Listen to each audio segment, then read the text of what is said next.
Hi, and welcome to the award-winning Second Act Stories podcast. This is Andy Levine. And this is Scott Merritt. So as you've seen over the past few weeks, we rethought the way we could share our best episodes of 2023. Andy shared his favorite interview that I conducted, and then I returned the favor and shared my favorite of his interview. Now it's time to share the episode you and our audience thought was the best.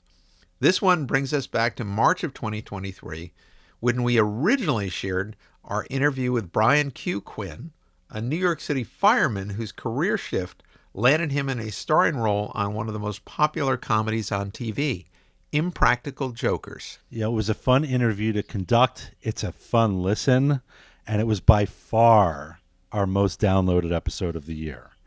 So if you loved it before, or if you're hearing it now for the first time, we hope you really enjoy it. Here's our audience's pick for the best episode of 2023, Fireman to Funny Man, Brian Q. Quinn's Impractical Career Shift. I would say that I actually looked like a little bit of a scaredy cat when you add it all up, because did the fire department, had the leave of absence safety net, so there really was no risk there. And then when you say leave to do comedy, I was already on a hit show for 5 seasons, so that safety net was there. You know what I mean? They ordered season 6 and 7, so we knew we were doing another 50 something episodes of the TV show. So really, it was pretty safe lily pad to lily pad. Yeah.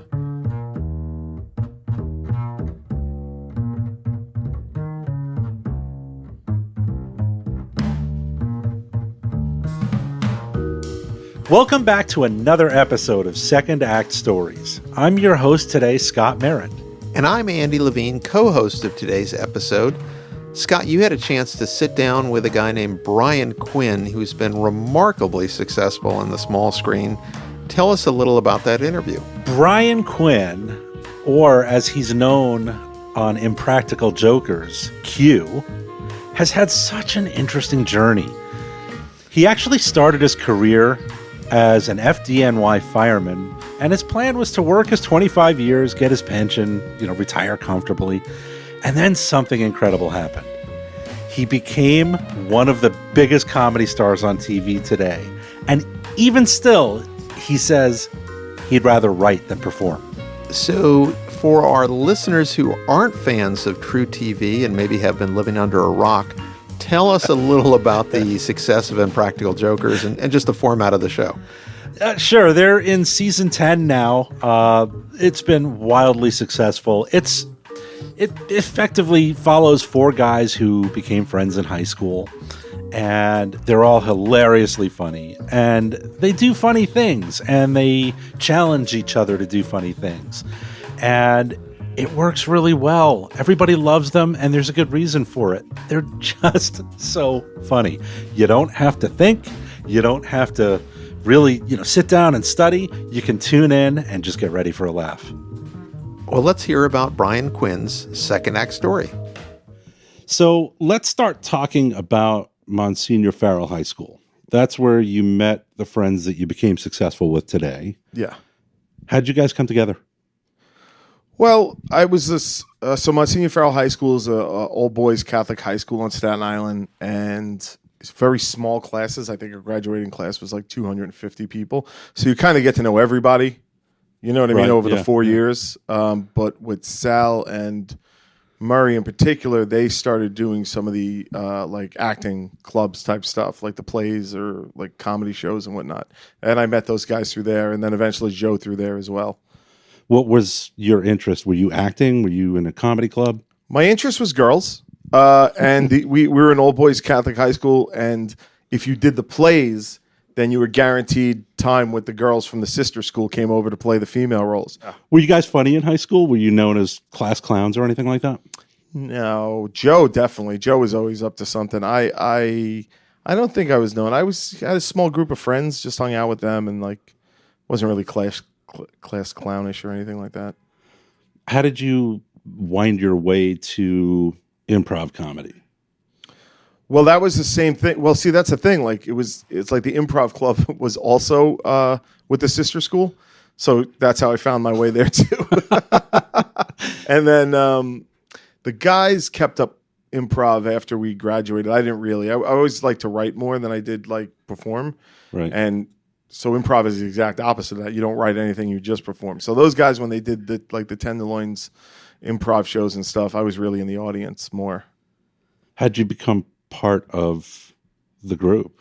Well, I was friends with them. I would go see their shows and hang out, I mean, look, when your friends are on stage and there's only 10 people in the audience, there's not much difference between, you're all just sort of hanging out. Occasionally I would go up just because, like I said, it's all friends. Everybody was just goofing and stuff like that. But I never really wanted to perform like they did. What changed your mind? Nothing. I still don't. I never really, like when we sold Impractical Jokers, we got an offer from truTV and we got an offer from MTV to make the show. And MTV was going to buy the format from us. And every week was going to be a new cast of teenagers. It was going to be like a game show. Okay. Interesting. truTV was like, well, look, we don't have MTV money, so we'll pay you less, but we'll want you guys to be on the show. And so we took a vote, and I got outvoted 3-1, and we went to True. I was like, guys, we could just get checks in the mail. I was like, that'd be it. I mean, I was spectacularly wrong. I couldn't have been more wrong. Like, I was never more happy to be outvoted ever. So when you look back, Yeah. What made that magic? I think it's just because we were kind of doing what everybody does with their friends in some form or another. And we didn't ask you to think. Like, I think that was always the magic of the show. Like, you don't have to think about anything. You could just watch the show and laugh. There's no messages being delivered or anything like that on Practical Jokers. And then I think the other thing is both men and women, like, I think everybody acts their friends the way we act towards our friends on TV. It's just we're just busting each other's balls and reminds everybody of what they do with their friends. Were you known for doing like practical jokes or challenging each other or anything like that? No, again, like I wouldn't say practical jokes, but we were known for like busting each other's chops and stuff like that, and like making stupid bets with each other and shit like that, just to mess and pass the time. But I wouldn't say like I was like put a whoopee cushion on each other's chairs or anything like that. It was nothing like that. It's just they're funny guys. They're really funny guys. So it's like everything's a bit, everything's a routine. You know what I mean? It's funny. So what's the first Impractical Jokers style thing you remember doing? When we shot a pitch tape for the show called Mission Uncomfortable. We called it Mission Uncomfortable. And that was it. That's when we bought those little pen spy cams for like $49, and they take like 2 minutes for footage. Yeah. And like we put them in our pockets and we recorded off our cell phones and whatnot. And we came up with the format of Impractical Jokers kind of on the fly around Times Square and the stores and everything over there. And then, so that was it. That was the first time we ever did anything like that. Did you feel any kind of spark when you did that? Like, oh, this is going to work. This is great. Well, we were just no, I don't think I've ever done anything that I've been like, this is going to work. You know what I mean? Like my brain doesn't work that way. I think what it was like, we're having fun. This is fun. And there's nobody giving us notes. There's nobody telling us anything. So what we're making is exactly what we want to make. So let's rewind a little bit. You graduate from high school in 94? 94, yeah. Okay. Then you went to Brooklyn College. What'd you study? Briefly, I went to John Jay College first for criminal justice, and I lasted about a semester or half a semester with that. And then I went to Brooklyn College for TV and radio. And then I left that. I just didn't stick with college. I think if I went away, I would have had a better time with it. But something about getting up every day in my parents' house and going to another school didn't really hook me. So did you never graduated from college? No, I believe I have enough credits to get an associate degree, but I've not yet done the paperwork on that. Something tells me that it's not all that important. I'm not too worried about it. Yeah, I don't even know what the degree would be in, but it'd be funny if it was accounting or something like that. What was the plan when you left college? My plan was to get on the police department, do my time until I got called for the fire department, and transfer over to the fire department, start the city clock going, because the time on the NYPD counts as that time on the FDNY. Oh, okay. So you get that time going. You got to do 20 years for you to get your pension, 5 years on FDNY. I mean, the police carry over to the cops. So I figured get that clock started. So that was really the plan. And I wanted to write. Like, I just loved writing. So like I would write screenplays and like little stories and stuff like that. But I don't think that I ever thought that they would actually turn into anything. Did they? No, not really. I was right. You were right. Was the fire department, the police department, was that kind of a family thing? No, not really. My father was he drove subways in Manhattan. He was a motorman in New York City, driving the subways around. It was just, I mean, a cool job. Who doesn't want to be a fireman, you know? Right. And then I really wanted to be a Ghostbuster. And you can't. But they live in a firehouse. That's true. Which is kind of cool. Right. But yeah, I don't know. You know, and then after 9/11 too, it was like, even if there was any doubt of what I wanted to do, like that was, after 9/11, it was definitely like, well, you know, they're not shipping me off to the desert to fight, so I got to do something type thing. Yeah, I was just going to ask you about that. So, as we're both New Yorkers, there's no explaining the emotion of being a New Yorker when that happened. No. Right. How much of an impact did that have on? Did it just sort of solidify your desire to go to the fire department? I wouldn't say solidify because I would have done it anyway, but it was definitely like, yes, that's what I got to do. Yeah. So as we sit talking right now, we're sitting in the shadow of the Freedom Tower. Yeah. What's your relationship with the World Trade Center? Well, I wasn't there on 9/11. Right. Like, yeah, I got on in 2005 after it. Yeah. Right. Yeah. I want to be really clear about that. Yeah. Like, I was not there. Well, when I came on, it was like, well, just as a New Yorker, I still haven't gone to it. Like, my office is right across the street, but I still haven't gone over to the footprints to look at it yet. I just am not ready, you know? And I don't even mean that like a dramatic, painful way, but it's just like, it's just not there yet to like go see it. Where were you? Where were you stationed? Oh, my firehouse? Yeah. Oh, yeah. Ladder 86. Andrew 166, Ladder 86, at Richmond Avenue on Staten Island. What's the most dangerous situation you were ever in as a fireman? I was on a roof on a car garage, like an auto repair shop. And I had the roof position, which means I had to get up on the top of the building and cut open a vent hole. Right? That's your one job up there. And I go up there with my OV guy, and we're on the roof, and it's already like burning through, like the tar's already boiling. It's already burning through the roof. And we were like, he gave the report that like, look, there are flames already ripping through the roof. It's not a safe roof. We can't go on the roof, right? Following protocol. And then somebody inside the shop starts screaming on the mic that they need that roof open. They're like, we need the roof open. We need it now. It's getting fucking hot in there. So the two of us were like, we can't not cut the roof. So we got to go do this. So we get out, we go along the ridge of the roof and check the wind, make sure we're cutting in the right direction. And we start cutting the roof, and instantly the ceiling just collapses right underneath us. And there was a Jeep Cherokee on a lift that was up, and we fell onto the Jeep Cherokee. Like, we fell like 3 feet onto the Jeep Cherokee, and the wood was burning and the car was burning. And I had the saw was still going, like, you know what I mean? The blade was still going. So I'm holding it out here. And my buddy, the other guy, scampers out of the hole, and he just grabs me and he drags me out, and I drags me out over the thing. And it was like a hand of flame just came up and reached us and stuff like that. But that hole that we broke through vented the room as if we had done our job. How cool is that? What was your favorite thing about being a fireman? Oh, it's the guys. I think that's like not even there's not even like the second thing is going to fires, but it was just the guys in the house, man. It's like it becomes more than a family instantly. It's like they're your whole life in a lot of ways. You know what I mean? Yeah. So how would you equate the relationships that you had at the firehouse to the relationships that you have with the guys that you're on TV with? Well, look, the guys I'm on TV with, I've known 30 something years now. So there's that same history and sense of like love for each other. It's pretty similar. Everybody has this real respect and love for each other on the crew of the show. Did you just assume that fire department, that's just going to be your life? You'll retire with your pension and yeah, that'll be it? I always thought I would do 25 years. I was like, great, I'll do 25 years. I'll be retired. I'll still be in like my early 40s or sorry, early 50s.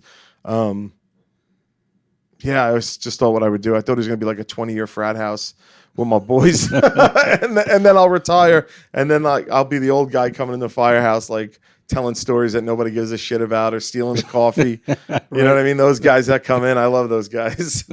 Like nobody in the house has even worked with them. That's how long they've been off the job, and they still come in like they own the place. I was looking forward to being that guy. At what point during your career as a fireman did it start shifting? Like, did you start thinking, maybe I'll explore a little bit more in comedy? My friends are doing this thing. No, what we were doing was, we were making these sketch videos, like filmed comedic sketches for this. NBC was having a contest called "It's Your Show," and the winner of it would win $100,000, and there were weekly prizes worth $10,000, and you had to submit these things, and me and Murr and Joe and Sal started making those videos and submitting them.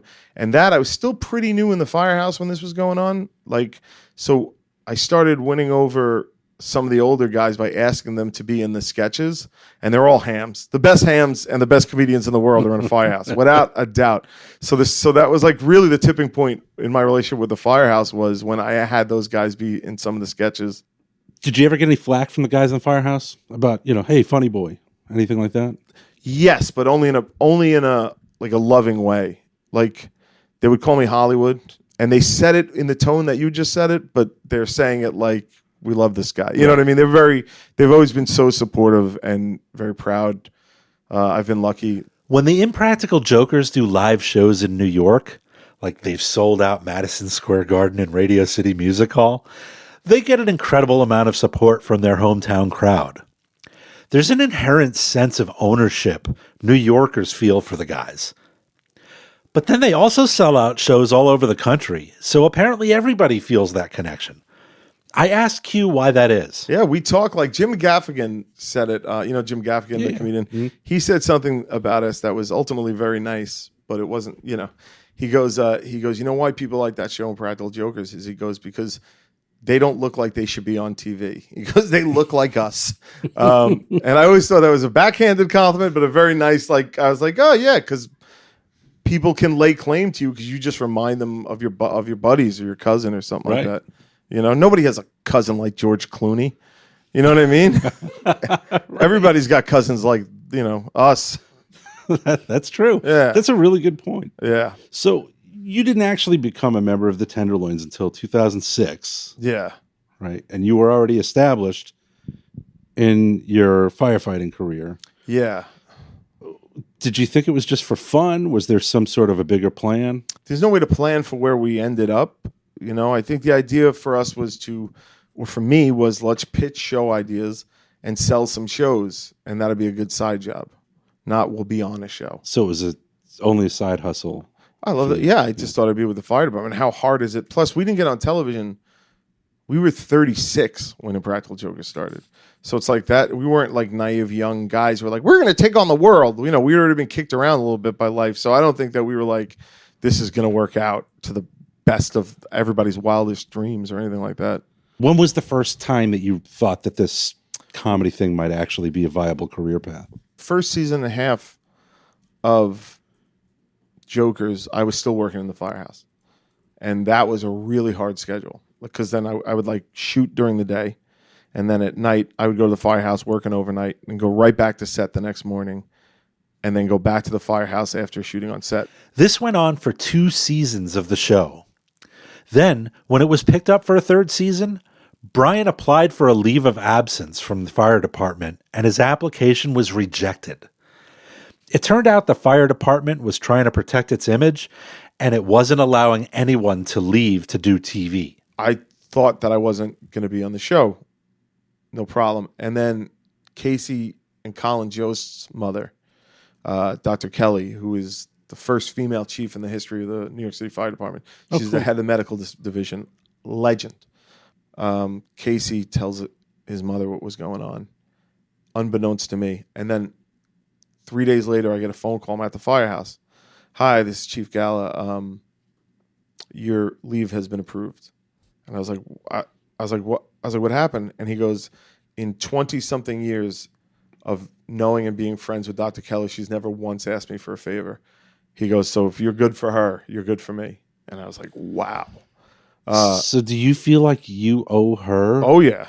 The success that followed after? I say it all the time. Absolutely. Like there would be no show. And then, then her son, Casey, starts working on the show with us. He's been with us every episode from day one. Yeah. And as much as we owe the show to his mother, we owe it to him because Casey comes in with us day one and putting in his heart, his heart into it and his brand of comedy into it and stuff like that. So yeah, this show is a lot to that family.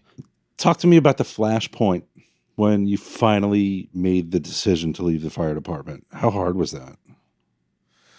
Well, the leave was hard, but also exciting because I knew I in my heart I was like, even if we do the show for 2 or 3 years, I can come back to this. So I had a safety net, and it was a safety net that I couldn't wait to get back to.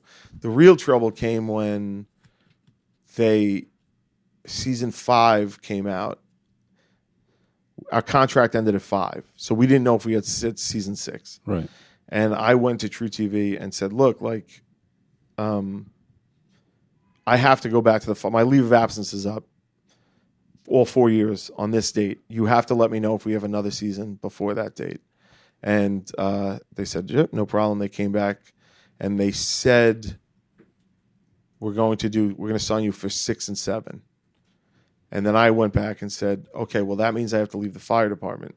So tell me what'll happen if I don't do the show. Can they do the show without me? And True at the time said, if it's not all 4 of you, we're going to cancel the show. So there's an inherent risk with being a firefighter. Yeah. Right. But there's also a risk in leaving that career to pursue comedy. And then there's like a whole nother kind of risk in doing what you do on TV. Right. It's a different kind of risk. Do you consider yourself a risk taker? No, not really. Because if you look at it, like,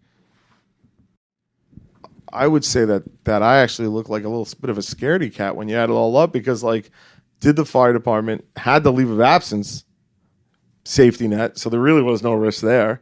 And then when you say leave to do comedy, like, I was already on a hit show for 5 seasons.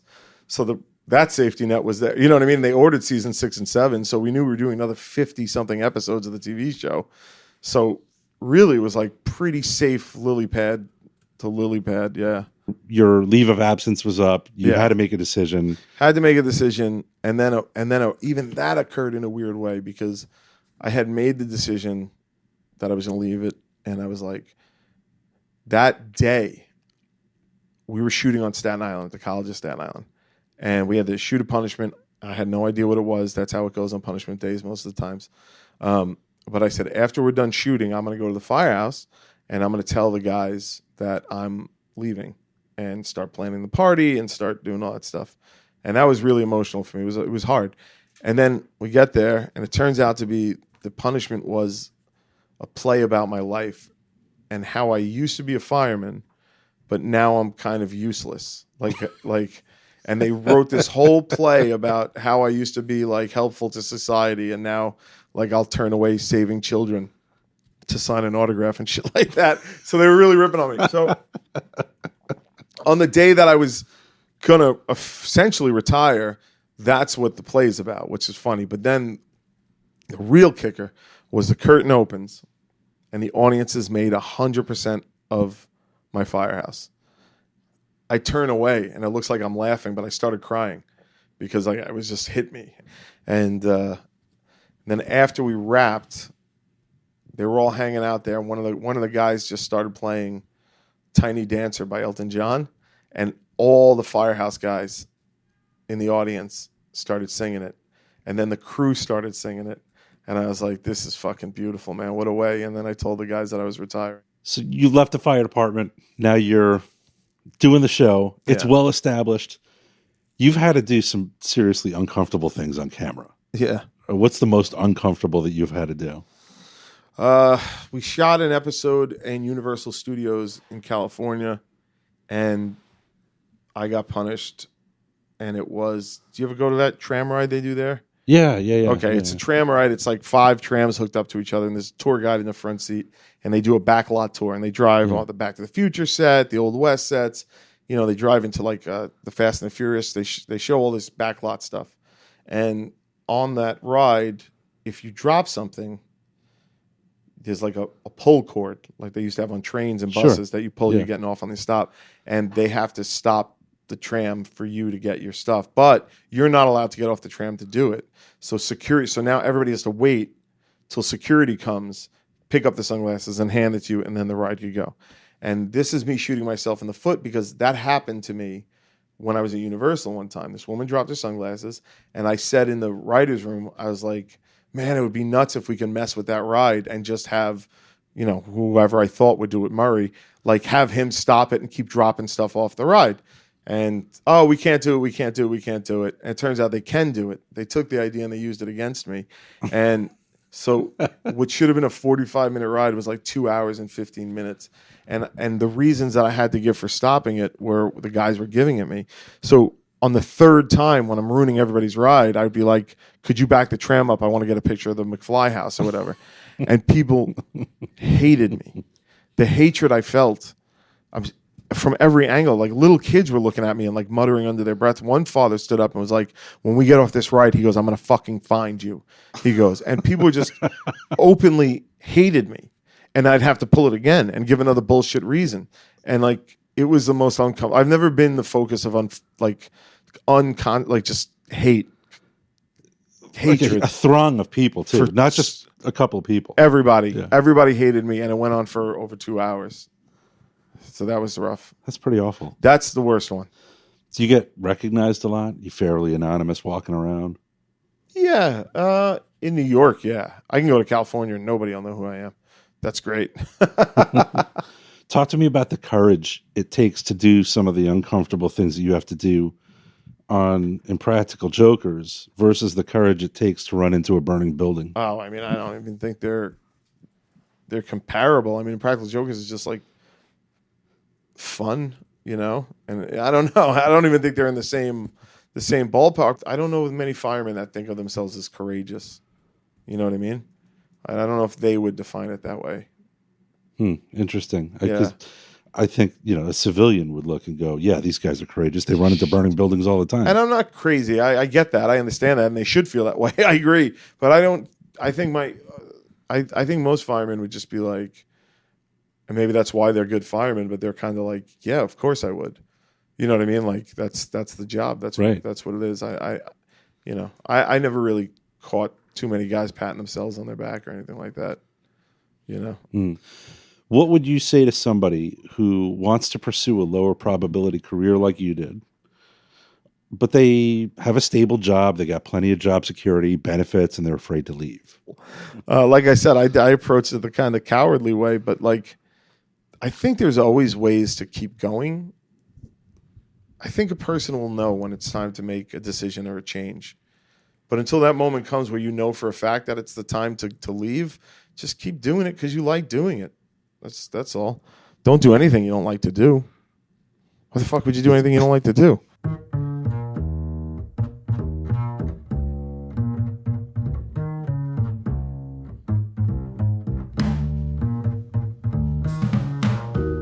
Spending an afternoon with Brian Quinn is so much fun, and almost as much fun as watching him have fun on TV.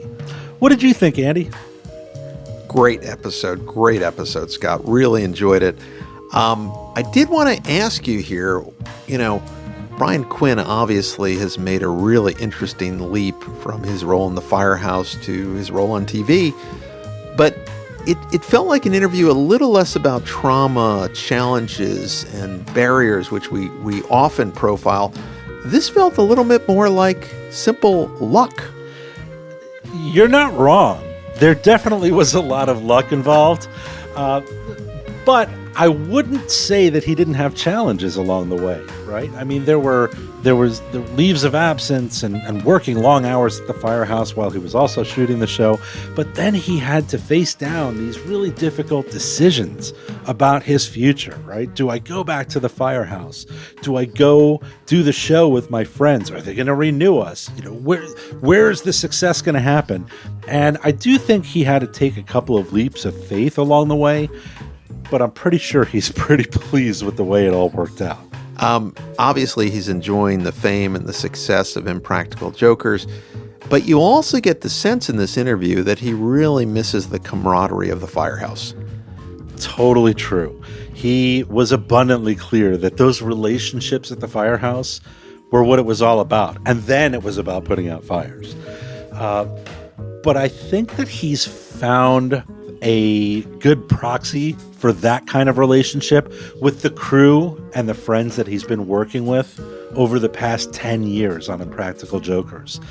So while he is still friends with the guys from the firehouse, he hasn't really truly lost that family relationship dynamic that I think really fuels his soul. Well, Scott, thank you so much for introducing us to Brian Quinn. Why don't you take this episode home? Sure thing. Andy and I are always on the lookout for new people to profile on Second Act Stories.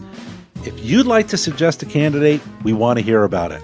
Visit our website at www.secondactstories.org, click on the Nominate a Guest box at the top of the homepage, and send it in. If you'd like the show, we want you to rate us. That helps other people find it, and we're always grateful for anybody who spreads the word. We hope you'll keep listening. There are more Second Act Stories just around the corner.